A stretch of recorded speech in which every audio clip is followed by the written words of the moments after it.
Seguimos en el living y tenemos el gusto de recibir a Alberto Galo. Él es periodista, trabajó muchísimos años en la Radio del Sobre, ahora actualmente trabaja en Radio Sarandí y además es escritor y vino a presentar su último libro, Simio Inglés. Gracias por acompañarnos. Al contrario, gracias por la invitación, un gusto estar acá. Gracias. Bueno, hablemos un poco de este libro que te llevó muchísimos años, 20 años de investigación. Sí, porque el viaje empieza con otra novela previa, que se llamó Ángeles entre nosotros, donde ahí ya aparece parte del viaje de Darwin, pero sobre todo cuando pasa por Uruguay.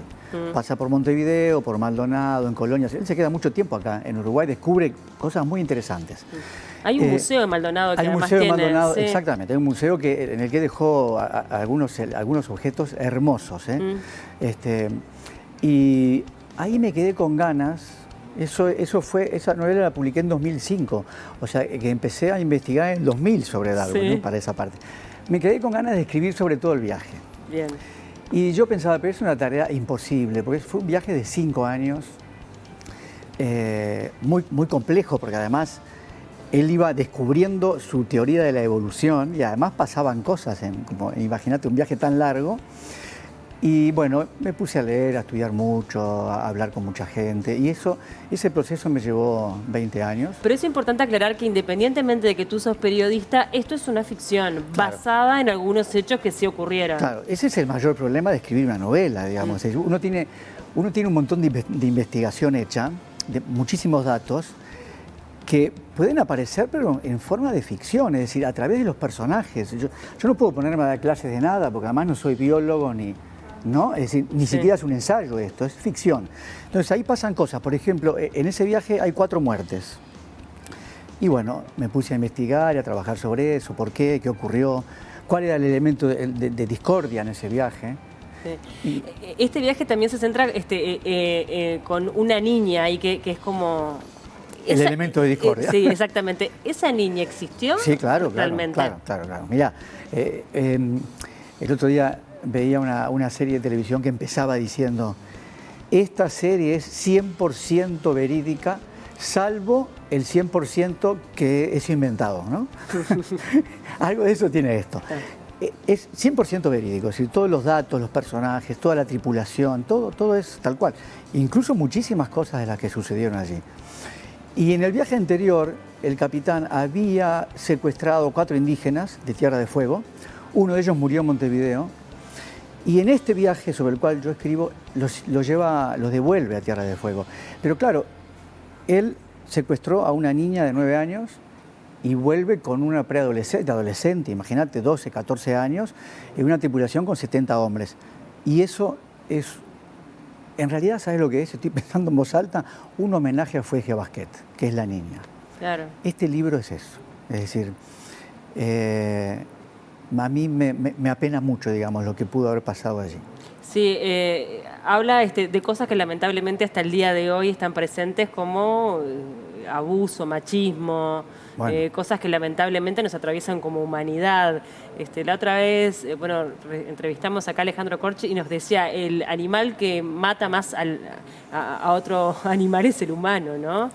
Es así. Somos el depredador número 1 por excelencia, por eso estamos en la cumbre de la pirámide zoológica, pero además estamos ahí porque escribimos los libros, porque ahí tal vez debería estar el delfín y no nosotros, ¿no? Claro. Entonces ahora estoy empezando a ver que ya no es una pirámide sobre lo que están trabajando los biólogos, sino que es un círculo donde ahí estamos metidos todos los animales. Les estamos haciendo la vida imposible al resto de los animales, a nosotros mismos, al planeta, es decir, parece que como que la cosa viene muy complicada. Imagínate en la época victoriana, que además es donde está, la época en la que transcurre esta novela, todos estos temas, por ejemplo, el tema del machismo. Claro. ¿No? Es decir, había que situarse en esa cabeza, había que ponerse en la cabeza del monstruo para pensar un poco desde ahí y decir las cosas que a veces los escritores queremos decir a escondidas ahí, atrás de los personajes y no se nos puede ver. Sí, claro. En el fondo también tiene que ver con lo que vos pensás y lo que vos querés decir, ¿no? Absolutamente. Está claro. Mira, la pandemia creo que nos sirvió a todos para pensar mucho, sobrevivir y pensar. Y a mí una de las cosas que me hizo pensar es que, bueno, yo publico hace 30 y pico de años, ¿no? Es que estoy escribiendo siempre sobre lo mismo, digamos. Diferentes novelas, no tiene nada que ver una con la otra, pero las preocupaciones que tengo son siempre las mismas, que son esas, digamos, el machismo, la injusticia, la impunidad. Esta novela forma parte de una trilogía de la impunidad. La impunidad, quiero decir, como sistema del ser humano, ¿no? Es decir, hay una impunidad que avala mucho de los actos. Ahora mismo se está gestando una guerra arriba de una mesa, posiblemente tomando un whisky, ¿no? ¿Y cuánta gente queda en el camino ahí? No, claro, ¿Cuánta gente va a quedar en el camino? Sí, y cada una de las guerras a lo largo de la historia, los civiles, la gente que no tiene absolutamente nada que ver con ¿no? el sistema político, los intereses económicos que hay detrás. Y bueno, es parte del mundo en el que vivimos, ¿no? Totalmente. Está bueno analizarlo. Es interesante también cómo de alguna forma bajás a tierra a Darwin, que me llamó mucho la atención, ¿no? Como lo humanizás 100% y me parece que también eso aporta.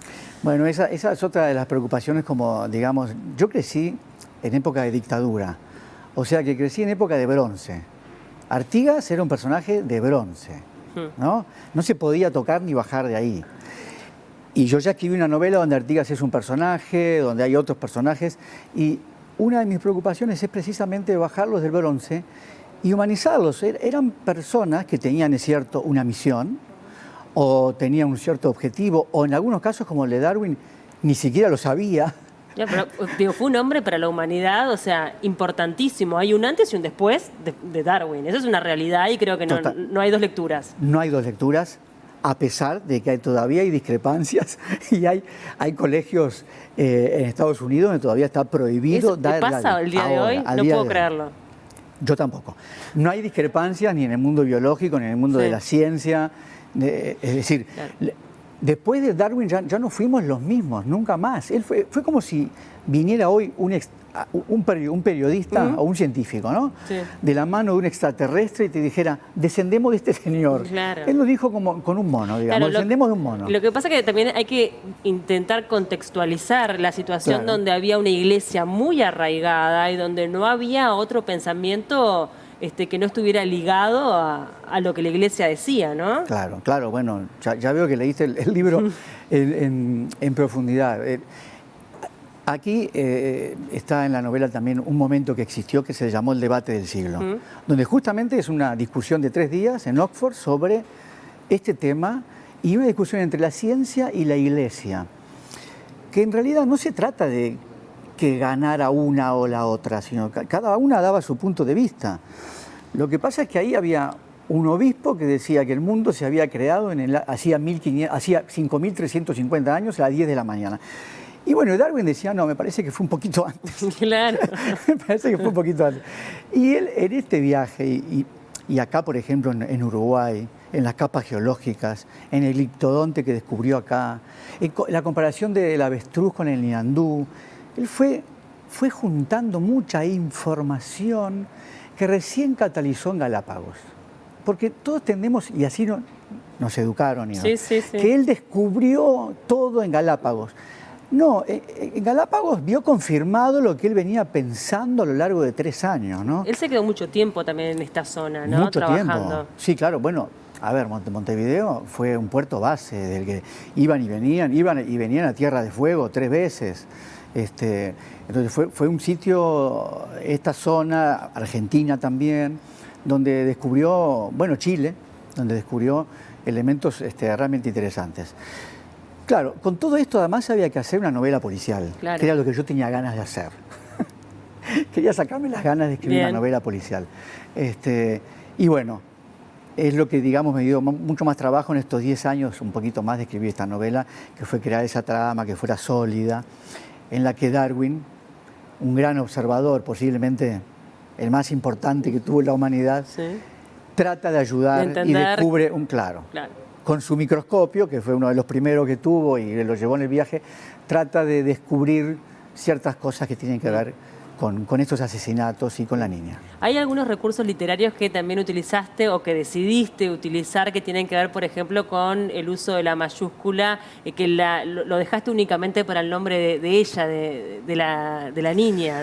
Que me encanta que digas que qué bueno que lo viste, porque esa sí que fue una elección muy consciente y que está ligado a lo que te decía, de que este libro es un homenaje a Fuegia Basquet.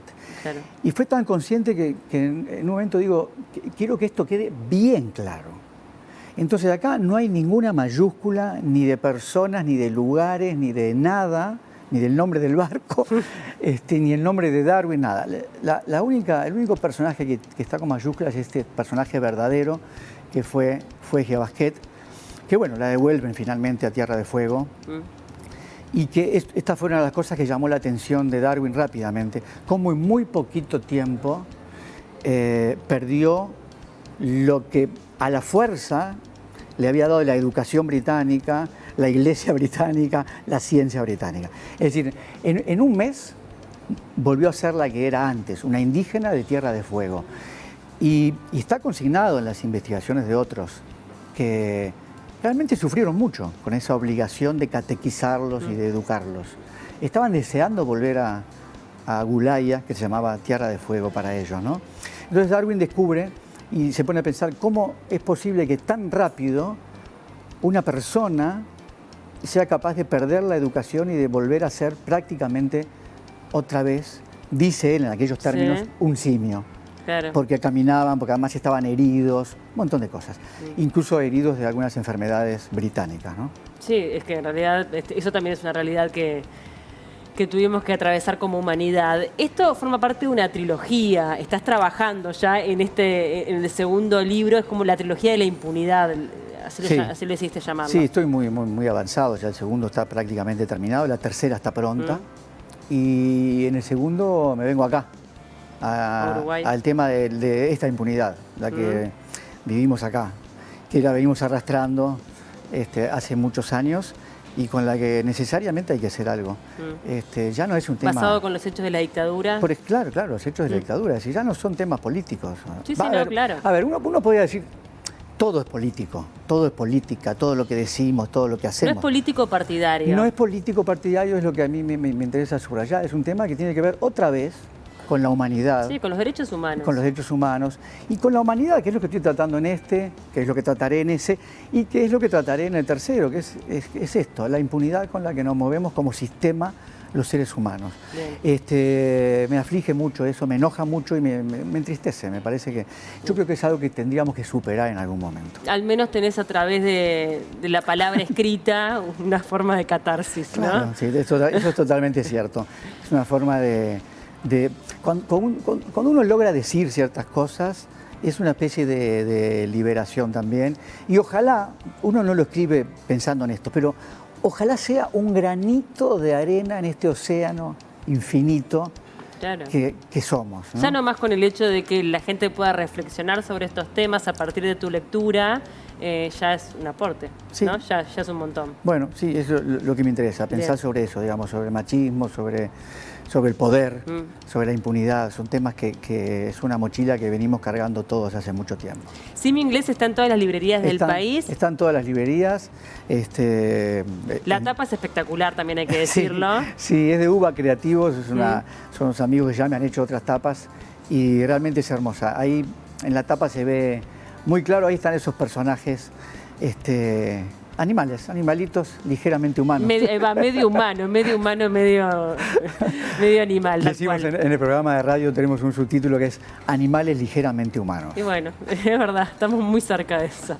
Alberto, fue un gusto conversar contigo. Invitamos a todos los televidentes que se acerquen a las librerías, que adquieran el libro y que estén atentos porque se viene esta trilogía dentro de poco. No tenemos fecha de estreno, pero dentro de poco. No, seguramente el año que viene la otra y el año que viene la otra. Sí, rapidito. O sea, que temporaste 20 años, pero ahí sacaste 3 al hilo. Bueno, ahí ayudó un poquito la pandemia también. O sea, Paula, muchas gracias por la invitación y gracias por la lectura, la linda lectura que hiciste. Gracias. Muchas gracias.